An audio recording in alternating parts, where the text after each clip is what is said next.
Hello, everyone. It's Glenn Rawson, and it is Sunday night, July 21st, 2024, and you'll never guess where I am. If you can see behind me right there, I'm on the top of Big Mountain. This is where the pioneers came over in July of 1847, and for many years after that. Right below me is the marker for the summit where the pioneers went over. I came up here because tonight I wanted to, I just wanted to celebrate the pioneers. And since this next week is Pioneer Day here in Utah, and all of us around the world that are Latter-day Saints celebrate our pioneer heritage, I thought that tonight, if you didn't mind, I would talk about the pioneers and something of the spirit of the pioneers. Now, yes, last week I was on a cruise ship in the Arctic Sea, and that's true. Last night I returned from Norway, and in case you're wondering, yes, that Microsoft computer glitch affected my flights and a number of my passengers, and my flight was delayed by several hours, and some of my people didn't make it home at all yesterday because of flight cancellation. So yeah, it did affect a few things. Now, just to let you know, this coming Thursday, I think it's Thursday. No, Wednesday is the 24th.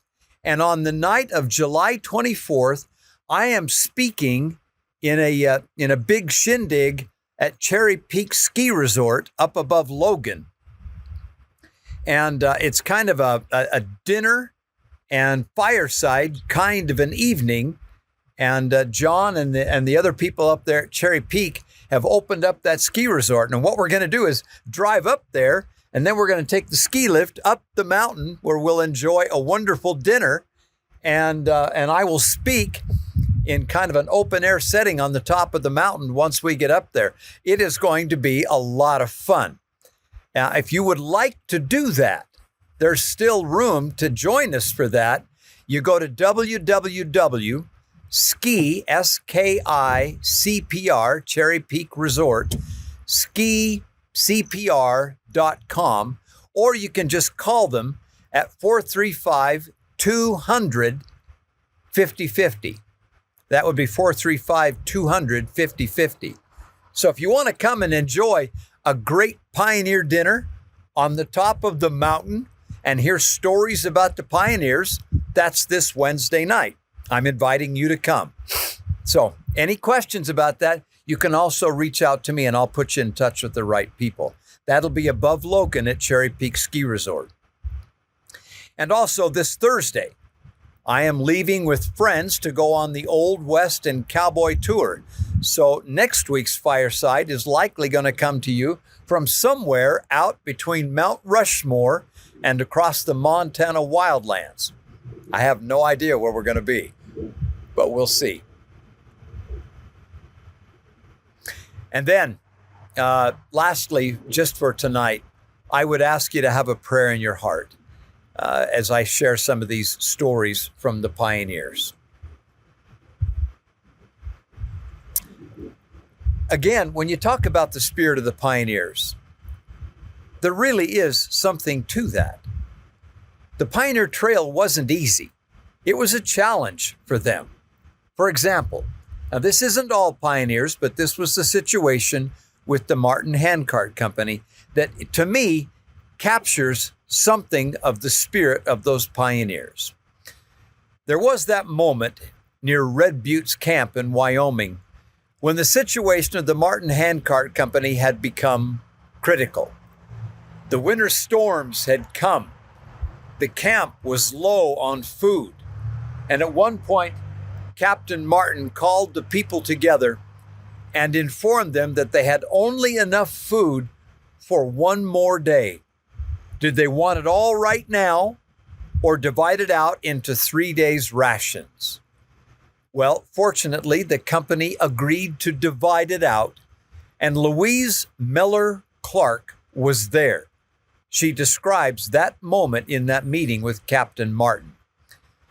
Despite our desperate situation, she said, we sang the handcart songs. One was, quote, "If we should die before our journey's through, happy day, all is well." And then she said, "The camp gave up to die if need be, and scarcely a dry eye was left to see the dying." End of quote. Well, as you know, the rescuers came. They gave them hope. They didn't die. They got up and they kept moving along the trail headed west. And then somewhere along that trail, Louisa's mother finally did give up and declared that she simply could go no further. Louisa said, "She bade my father goodbye and kissed each of the children Godspeed. Then my mother sat down on a boulder and wept." End of quote. The company was forced to move on and leave her behind. But Louisa wouldn't leave her mother. Once the handcarts had gone on up the trail, Louisa said she went a short distance away and prayed with faith that God would help us and that he would protect us from the devouring wolves, and asked that he would let us reach camp. At the conclusion of her prayer, Louisa stood up and started walking back to her mother. And then she said, as she walked, she saw a pie sitting in the road. She picked it up and gave it to her mother. Together they ate the pie, and after some time, both felt strong enough to start walking. With thanks to God for his blessings, they walked on and soon met Louisa's father coming out to meet them. What a joyful meeting that was, Louisa said. Now, it would not be the last time that she felt like giving up. But each time, Louisa said, she would offer a prayer of gratitude instead. So she went on her way, rejoicing while walking the blood-stained path of the Pioneer Trail. Sometime later, in November of 1856, the Martin Company came into the Salt Lake Valley. Louisa described that moment when her family entered the Salt Lake Valley, right down behind me where we're at. She said, Brother Wheelock and Brother Goddard were in the crowd to meet us when we arrived. They asked for James Mellor. When they saw him, they were stunned. A man of 38 years of age with hair as white as the driven snow. Indeed, she said, the trials and tribulations, the hardships and deprivations that they had suffered from England to the Salt Lake Valley had taken its toll. And then she said, the two friends took Brother Mellor in their arms and wept, and some tears of joy. We were a pitiful sight to see. And for weeks, this company was not allowed to eat much, nor to see themselves in a mirror. President Young met us, and when he saw us, he was so melted down with grief at the sight of our condition, he had to go home sick. But he blessed us first. End of quote. My dear friends, why do I tell you that story? Because that trail was hard. Just this portion right here beside me was one of the most difficult and dangerous portions of the entire 1,300 miles of trail, because it was so steep and so steep on the other side to get off of this mountain. That trail was hard. And so many of them went through, notwithstanding the difficulty, the trial, the suffering. They did it.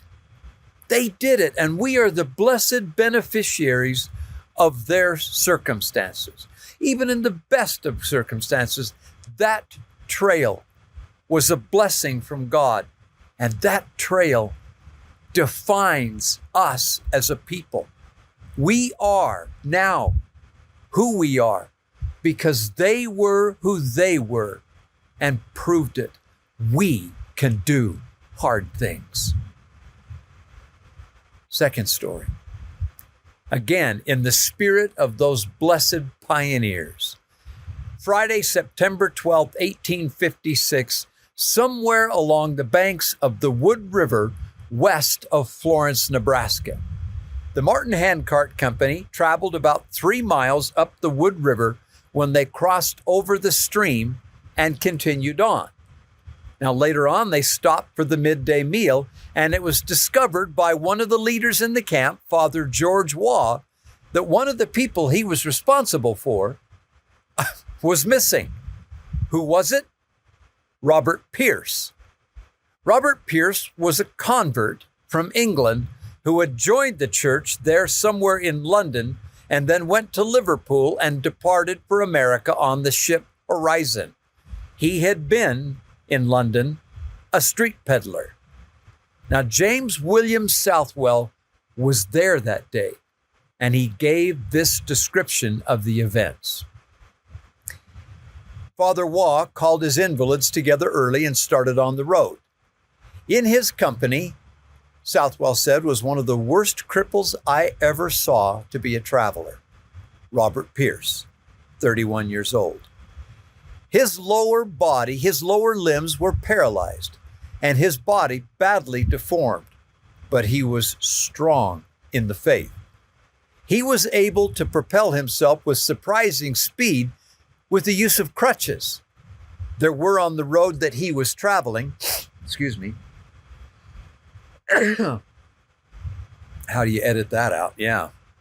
There was on the road that Pierce was traveling faint tracks that had been used by stock, perhaps buffalo, and the poor fellow followed those tracks instead of crossing on the other side, meaning the direction the camp had went. Well, Southwell says we camped for noon near the loop part of the Platte River. Myself and 2 other men, taking a handcart, went back to where we left the buffalo tracks and followed down about a mile, when to our horror, we saw around an old tree 2 large gray wolves prowling around and half a dozen eagles circling, hovering over the tree, waiting for him, Pierce, to quit his screams and gesticulations with his crutches so they could pounce upon him and devour him in his cramped position under the roots of the tree, screaming out his death knell. Southwell says, we arrived in time to save him from his impending fate. End of quote. Now, what happens next is really the reason I tell you that story.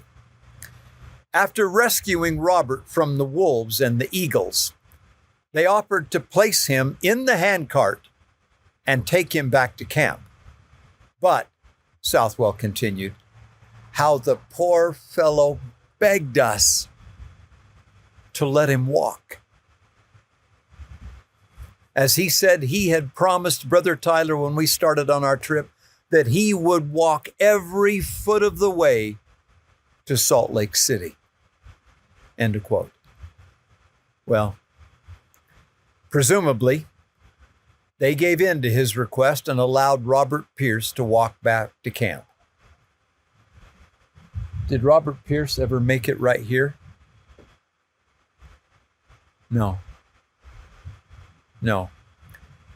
6 days later, after the events I just described, September 18th, 1856, near the end of a long day of walking, Robert Pierce's, quote, trouble in this world came to an end, and he was buried on the banks of the Elkhorn River, end quote.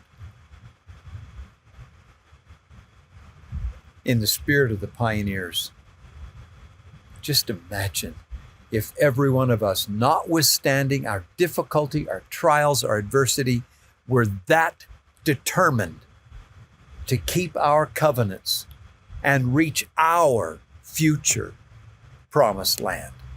In the spirit of the pioneers, push on, push on.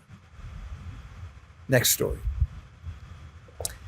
Benjamin Platt was born in 1833 in Lancashire, England, one of 13 children who grew up poor without the benefit of an education. Every one of those children went to work at a young age to provide for the family. Benjamin joined the Church of Jesus Christ of Latter-day Saints in October 1848, the only member of his family to do so. Now, Ben and his sweetheart, Mary Graves, were planning to get married there in England when an epistle came from church headquarters in late 1855, directing the saints in the British Isles to immigrate in the 1856 season by handcart. Well, that directive set in motion 3 life-changing events for Ben. First, he was ordained an elder. Ben and Mary got married, and together they set sail for America on the ship Horizon on May 24th, 1856. As you know, with so much as what happened, they arrived in Iowa City in the summer of 56, July of 56, and there they were fitted out and organized as the Edward Martin Handcart Company. I've already talked about that. They left for the Rocky Mountains right here in July of 1856. At Florence, Nebraska, Ben recorded these events. He said, Apostle Franklin D. Richards called a meeting and advised us to stop at Florence until the next season. But Ben said there were some apostates there, meaning at winter quarters in Florence, and we did not want to stay. We declared that we would go through or die trying. We prevailed, and Elder Richards, seeing that we were determined, consented. But he said he did not want anyone to try that couldn't walk every foot of the way. End of quote. Now, in most narrations of the saga of the Willie and Martin Handcart Companies, the sufferings and adversity brought on by winter snows occupies most of the time. But Ben tells of another opposing influence, by far more sinister along that trail than Wyoming winter snows. Quote, when we got to Fort Laramie, we stayed here for several days. I met 2 brothers from Oldham, England that I was well acquainted with. They were going back to the States, and they tried to persuade me to go back with them. But the Spirit told me not to go back with them. At parting with them, Ben said, I said to them, goodbye. I guess I will go on. And we parted, he said, they to damnation going east, and me to salvation, I hope, he said. And indeed, while some people did turn back, even in the Martin Company themselves, some turned back and gave up, Ben and Mary Platt went on and went right over this hill. It was October 19th at the last crossing of the Platte River that Ben describes the day that the snow came. He said the snowstorms started and cold weather set in, and our rations being limited, starvation and cold began to tell on many of us, and many began to die. He said, I have helped to bury as many as 9 in a morning. And he said, at the last crossing of the Platte, I took off my shoes and stockings and carried my wife over on my back and then went back for my handcart. End of quote. That water that he went barefoot into was flowing with ice and in the middle of a blizzard. Can you imagine? Ben crossed the icy Platte 5 times that day. When rescue wagons finally reached them, Ben and Mary left behind what little they had of their earthly possessions and went on to the Salt Lake Valley right over this hill. They made it through, and shortly thereafter, they were sent to southern Utah. In the decades that followed, Ben and Mary were flooded out twice and forced to build again. Still, they kept going. Finally, at the very end, it was said of Ben Platt, quote, his religion was dearer to him than life. He always lived the best he knew how, never worried about how others were doing, but lived his own and was satisfied. He never once failed in his duty as a father.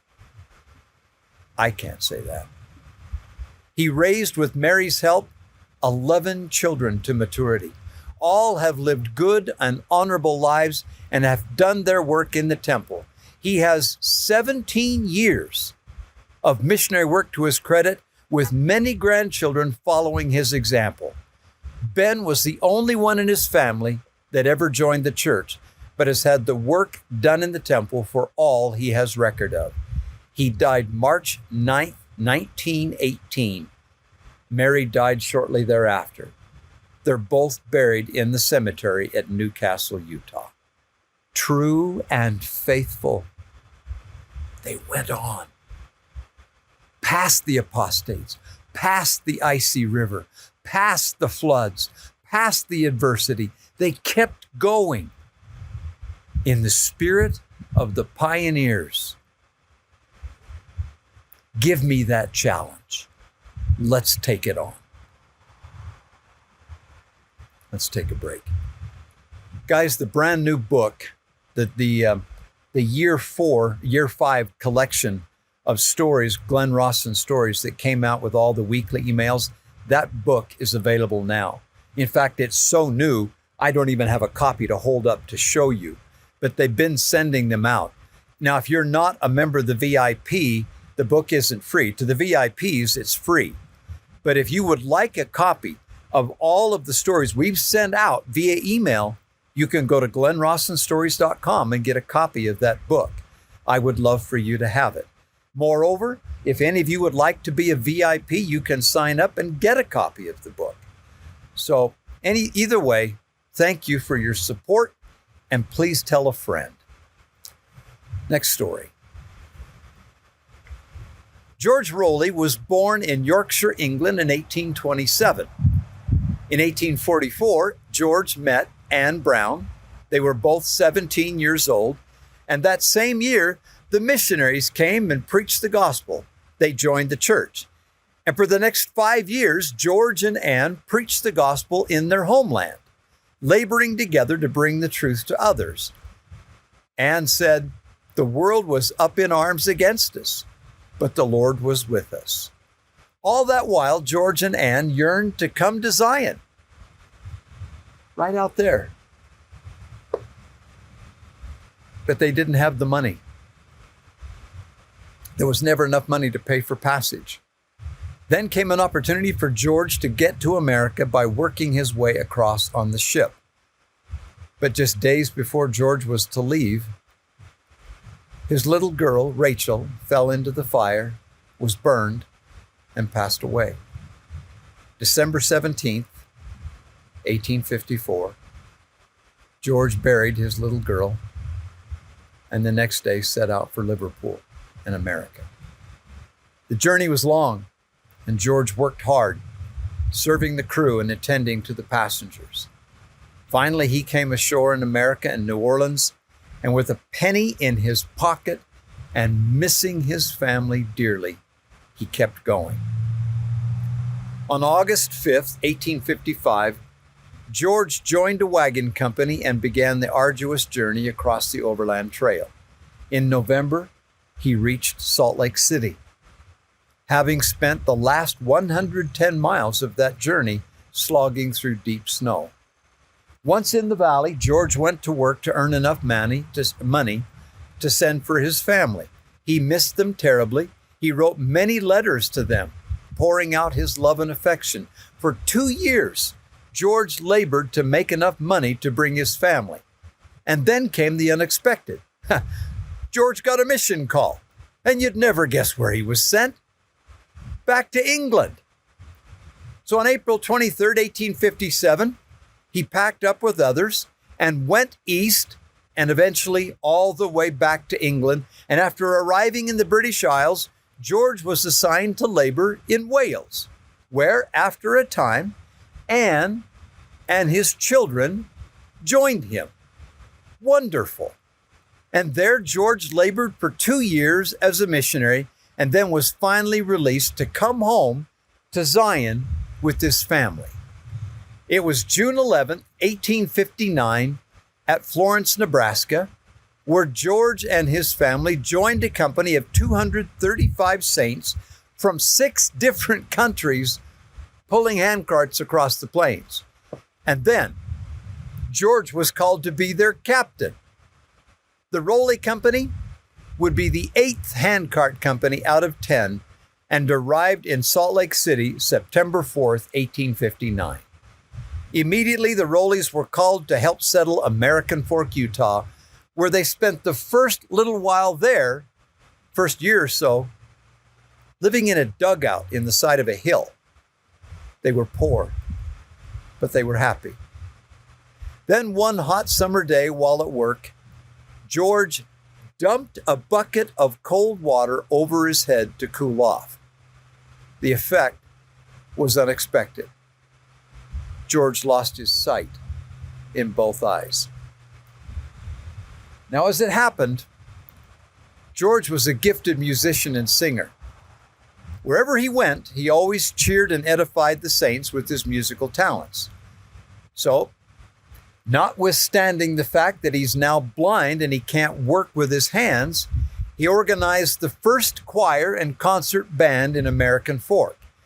In time, he would travel up and down the settlements of Zion, putting on concerts, and all the while he was doing it, he carried with him the following letter, quote, "To the saints in the various settlements, Brother George Rowley, the bearer of this note, who is blind, is desirous of traveling and giving concerts for his benefit among the various settlements of the territory. He has our consent to take this method of sustaining himself, and if the brethren and sisters will render him the required aid by patronizing him, they will confer a blessing on him and his family. Your brother in the gospel, Brigham Young." And George carried that note everywhere he went. George and Ann Rowley gave everything they had in their service to the Almighty to the very end of their days. And now here's my point. 3 generations later, their great-great-grandson, himself a gifted, talented musician, was one day pondering the faith and sacrifice of his pioneer fathers and mothers, when the Spirit of the Lord came upon him and he was given a song that would become an anthem, beloved the world over, an anthem of resounding tribute to his pioneer fathers, but to all of our pioneer fathers and mothers. That song that he was given was called Faith in Every Footstep. The composer, the great-great-grandson of George and Ann Rowley, K. Newell Daly. And Brother Daly told me that story himself.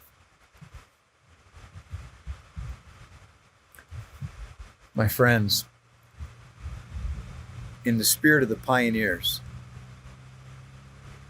if someone asked you, what do you owe the pioneers?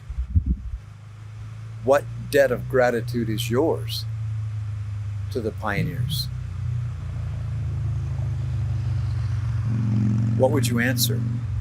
Could you answer? Do you know? Some of us, it's blood. Others of it's just a heritage. But oh, what a heritage. Personal experience now. The plucky little ATV growled along the trail, chewing through the crusted snow. Dennis Lyman and myself had left the shelter of the ranch house and went deeper out into the Wyoming sage, the January cold. It was well below freezing. We traveled over the trail for a couple of miles. Then we parked the little vehicle and walked the remaining yards to the top of the hill. We stood looking out over a beautiful snow-desolated cove sheltered on 3 sides. A feeling of reverence and peace swept over the 3 of us. We were standing in the quiet of Martin's Cove in Wyoming. It was in this very place that the pioneers of the Martin Handcart Company took shelter in November of 1856. As Dennis and I and President Bushman stood there, a gentle snow fell in the muted light as we walked around this hallowed place, absorbing the tranquility and savoring the feeling.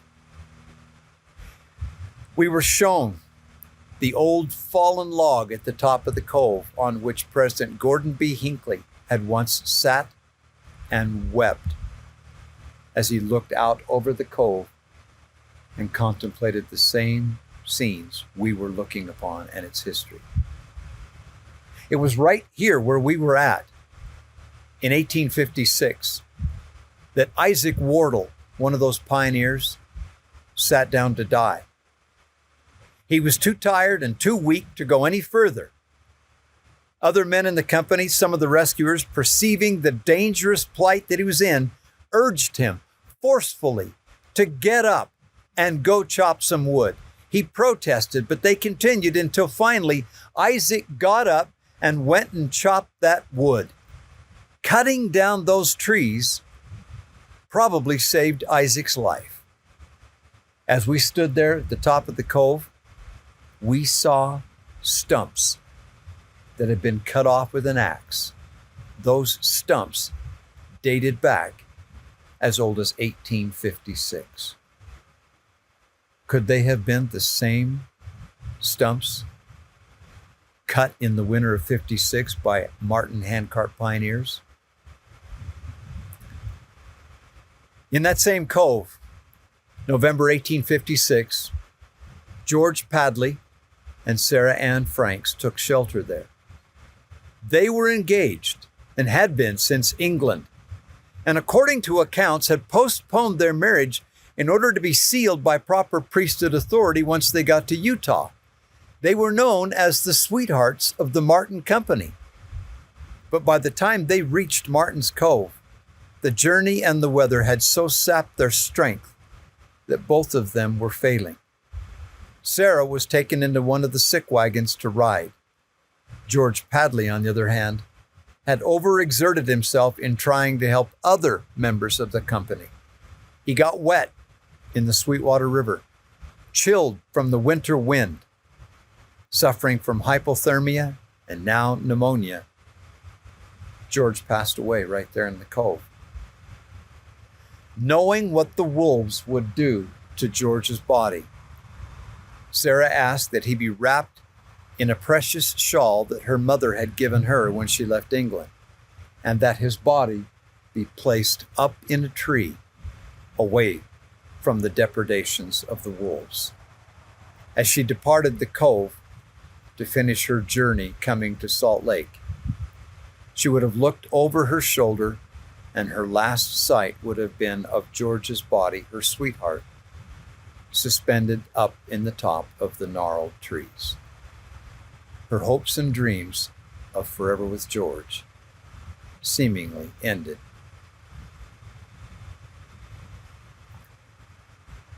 We walked out of that grove, subdued, sober, and spiritually filled. That grove was made sacred by sacrifice. As we exited the grove, I turned and looked back over my shoulder and up into those trees. There were memories all over that cove. The full story of what happened there is known only beyond the veil in the records kept there. Someday, I want to know all of the human story that happened there. There are not words to describe the hallowed feeling I felt in that sacred place, made holy by its history.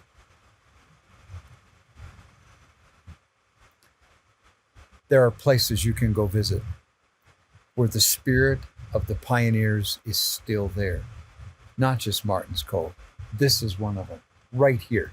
I have so many journal accounts of men and women and children that stood here and described that valley that lay before them. And what a beautiful, beautiful sight it is. Oh. Go to those places. Feel and celebrate the pioneers. Last story for tonight. James Steele was born June 25th, 1826 in Kirkconnell, Scotland. When he came of age, he became a civil engineer and worked in various places around Scotland and England. He married Elizabeth Wiley, who is reported to have introduced him to the gospel. He was baptized in Leeds, England, April 17th, 1849. Later that spring, he visited his sister Anne and her husband John and bore his testimony of the restoration to them. John would later describe this, that he had become disgusted with the whole lot of religions and would have become an infidel to all religion if not for the testimony of that young man, my brother-in-law, James Steele, who plucked me out as a brand from the fire. I do not think anyone else on earth could have had the same weight with me, a good, honest soul. End of quote. James and Elizabeth desired to come to Zion like so many others. They left England and from Iowa City in July 1856 as part of the Martin Company. Snow came, as I told you, on October 19th when they were 300 miles from the Salt Lake Valley, and that snow and cold and suffering brought with it its attendant train of exposure, starvation, suffering, and death. Well, James Steele pushed through until he could go no further. And at the last crossing of the Platte, he got through. But finally, November 10th, 1856, at a place called, fittingly, Bitter Creek, James passed away and was buried in what remains now an unknown grave. Now, the Steele family records say the following. He had literally starved to death, giving all his food to his children and wife. He probably realized help truly was there for his family. He was able to let go and move on. He held on until he knew for sure they would be cared for. He was buried at Bitter Creek. As I said, James died without reaching Zion and ever being able to fulfill his dreams. But Elizabeth lived, and the two sons, James Ephraim and William, they did make it through. In time, Elizabeth married again, one of the rescuers, and had 3 more children. 29 years later, I love this story.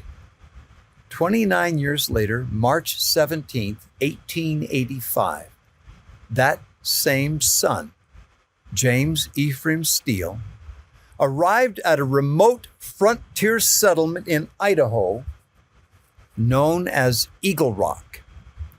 From Eagle Rock, James continued on out to the east and filed his claim on 160 acres near Sand Creek. He built a log cabin on his claim and then went back to Utah to get his family and settle up his affairs. It was about the middle of August 1885 when James returned to his claim. To his dismay, the creek had dried up. It's Idaho. The creek had dried up along with everything else around. Everything looked so desolate and so discouraging. Nothing but sagebrush. Nothing but sagebrush for as far as he could see. Not a single house or a tree in sight. According to the record, James sat down and stayed there for several days, so discouraged that he didn't even unpack his wagon, like he was going to go home again, give it up. And then he said, quote, "One day while sitting on the ground with my back leaning up against the wagon tongue, I went to sleep. And during my sleep, I saw this country in a most beautiful, flourishing condition. In my sleep, the sagebrush disappeared, and in its stead, I saw farms everywhere. And I woke up and said, now I'm ready to unload." I hadn't unloaded up to that time. I never felt from then, he said, to the present time that I ever wanted to go back to Utah. He stayed, he settled, he built, he had a vision. And then less than a year later, James was called as bishop of the newly organized ward out there. He would serve in that calling for many years, eventually as the stake president. And not only that, he served 3 terms in the legislature representing that area, and he served in numerous other civic capacities. And one last thing from James Ephraim Steele. He so loved that area that he had seen in vision that he felt a town should be established there. So with his own money, James went out and bought another 160 acres and laid out a town site. He then sold the lots to other saints coming in, making no profit. And thus came the community of Iona, Idaho, one of the most heavenly corners of Zion that exists on this earth. And this is my point. Out of the labors of a faithful son, the hopes and dreams of the pioneer father were fulfilled. I remember President Hinckley saying, they came with vision, but they never lived to see all of those visions and hopes and dreams and wealth and prosperity and posterity fulfilled. You and I are the fulfillment of their dreams and the realization of their hopes. Don't give up. Keep going. Push on. In the celebration and in the spirit of the pioneers, I hope this July 24th causes you to remember them with love and fondness. Good night, and God bless.